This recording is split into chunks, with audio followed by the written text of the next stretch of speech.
25 million albums worldwide. They've topped the charts in more than 30 countries. They were recently named Artist of the Decade at the Classical Brit Awards and are, frankly, completely gorgeous. I am, of course, talking about Il Divo, and they join me now. Good to see you, chaps. You too. Hello. Nice to see you this morning. So, we haven't seen much of you for a while, have we? What are you up to? What have you been doing? Well, we've been working on our new album, which is going to be coming out in November. Okay. And so the majority of the last year or so, a year and a half actually, I think it was, has been in the studio working on that, yeah. And what's it going to be, thrash metal? Ah, yeah, I wish. Yeah. Heavy metal. That'd be amazing. It's actually going to be the best album ever. To be honest, I mean, we've never been so proud, and it's never been so easy to talk about something we feel so happy with.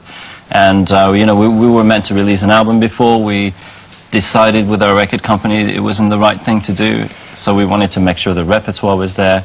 And I think the song, the shape of the song, the arrangements have nothing to do with what we used to do. And I think we've actually raised another level, which is always hard, you know, when you've been there for years. Of course. Because people can get bored, but more so, we get bored. So we wanted to have something that's really exciting. And it's about to be finished, but more so now we have, because it's not quite yet, there's a few little mixes issues we have to fix, but more so, yeah, that's the main thing, and we're about to come back on a tour.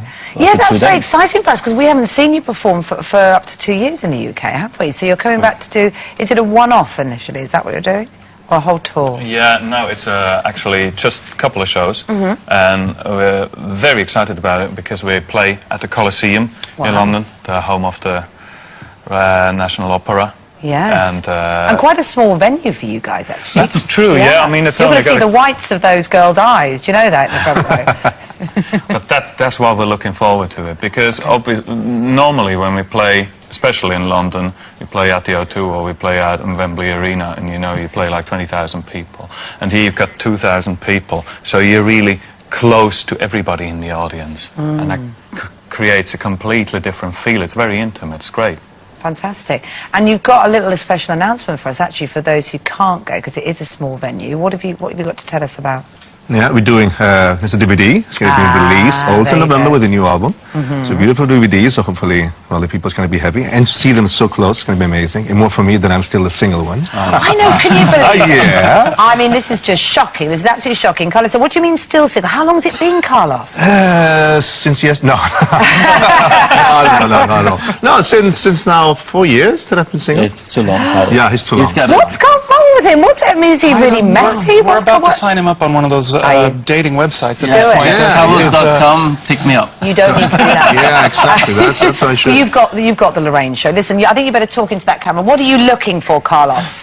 Tell us what you're looking for. No. I'm looking for all the beautiful ladies who are brunettes, blondes, doesn't matter. Anyone who's pulse. No. All the beautiful ladies, of course. And on the website we have Carlos's address, which we'll be putting there. We won't do that to you, Carlos. You might be inundated. But yeah, the rest of you have all very happily all sorted out. They must drive you mad, Carlos, that they're all signed up in happy life. Yeah, you know, and I was the first one who got married, and then the first one who got divorced. So that's a good thing. It won't be long. Now that they know you're single, you see they'll all be out there. And you've had a little baby, haven't you? A third baby since we last spoke. My wife did an amazing job. I have 3 children now, and a 9-week-old baby, Jude. Aww. That's his name, and it's the best thing in the world. You know, that makes you really understanding why you exist in this planet. And I live in London. We go to parks and stuff. I'm really hands-on with the kids. I love it. Best thing in the world. It's going to be hard to go back actually on the road at some point. I bet it is. Yeah. 9 weeks. Are you getting any sleep at all? Nope. Nope. Okay. Even though I'm on the road, actually, when we're rehearsing or recording, you know, we don't start before 11 or something. And forget it. I'm up at 5:30, 6 o'clock, like singing nursery songs. I bet I can do the London Bridge very well if you want. That is a lucky baby that's got you singing Bar Bar Black Sheep. It's very strange, actually, because when we did the Brits lately, we were rehearsing a song called Dove l'amore, which is on our next album. And then all I could think about is, you know, the wheels on the bus or stuff like that. And, it's like, and I can see myself, you know, in West London with the pushchair, the wheels on the bus, and people are looking at me like, who's that mad guy with the pushchair? It's fun, because you won Artist of the Decade, didn't you, the Brits? I mean, that's an extraordinary honour, and here you are, 7 years, going so well, everything going so well for you, but I can't imagine what it must have been like at that first meeting, because you're all from different parts of the world, different backgrounds, some opera, some more, like, what have we got? We've got America, France, Spain and Switzerland. What was that first meeting like? What language do you speak in, first of all, when you first got together?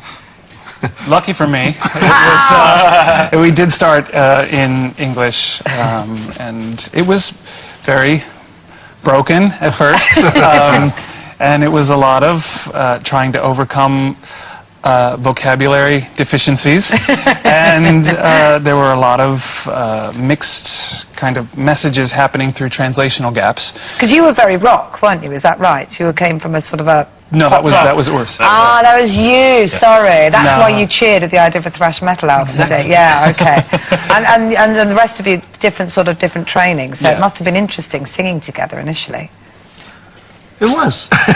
It was quite difficult. I mean, as David says, I mean, obviously the language barrier was a little bit with my Spanglish sometimes. It was like, for me being the most temperamental guy, and the thing is, when you translate something, when you swear in Spanish, it doesn't sound so bad as in English. So it was a lot of... I bet you didn't need translation. You can always tell when someone's swearing or whatever language, can't you? But look, it's great to chat to you. Don't go away, because I want to talk to you in a moment. But for now, thanks very much indeed. If you win this week's competition, that could be a thing of the past. That's because we have 5,000... What do you guys think? Because you're from all different... I think we're very different in Britain as regards to tipping. It's different across Europe and in America. America, they have it as part of their culture, tipping, don't they? Yeah, but that also goes hand in hand with, for the people who are in the service industry, they receive a lower base salary across the board. So it's kind of because part of their salary. It's kind of built into what they make, yeah. What do you think of Saturn? Would you get away with a low tip in France? Oh, absolutely. Would you? I mean, we're specialists with strike, with no tipping. This is our job, just strike.